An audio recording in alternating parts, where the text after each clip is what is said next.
உலகில் மனிதன் யாரை நேசிக்கின்றானோ அவரோடுதான் மறுமையில் இருப்பான் என்பது நபி அவர்களின் சொல். நல்லவர்களை நேசித்தால் நாளை மறுமையில் நல்லவர்களோடு இருப்பான். உலகில் மனிதன் யாரை நேசிக்கின்றானோ அவரை போன்றே வாழ ஆசைப்படுகின்றான். அவர் எவ்வாறு ஆடை அணிகின்றாரோ இவனும் அவ்வாறே ஆடை அணி ஆசைப்படுகின்றான். அவர் எவ்வாறு முடிவெட்டுகின்றாரோ இந்த மனிதனும் அவ்வாறே முடிவெட்ட ஆசைப்படுகின்றான். ஆனால் ஒரு முஸ்லிமின் நேசம் யாராக இருக்க வேண்டும்? அது முஹம்மது நபி ஸல்லல்லாஹு அலைஹி வஸல்லம் அவர்களாக இருக்க வேண்டும். நபி அவர்களை நேசிக்கும் அளவு என்ன? தான் சேர்த்து வைத்த சொத்து செல்வத்தை விட, குடும்பத்தை விட, மனைவி பிள்ளைகளை விட, தன்னை பெற்றெடுத்த தாய் தந்தையரை விட, ஏன் தன்னுடைய உயிரை விடவும் நபி பெருமானார் ஸல்லல்லாஹு அலைஹி வஸல்லம் அவர்களை நேசிக்க வேண்டும்.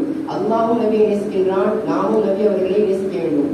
நபி ஸல்லல்லாஹு அலைஹி வஸல்லம் எந்நேரமும் எமது உம்மத் நரகிற்கு சென்றுவிடக்கூடாது என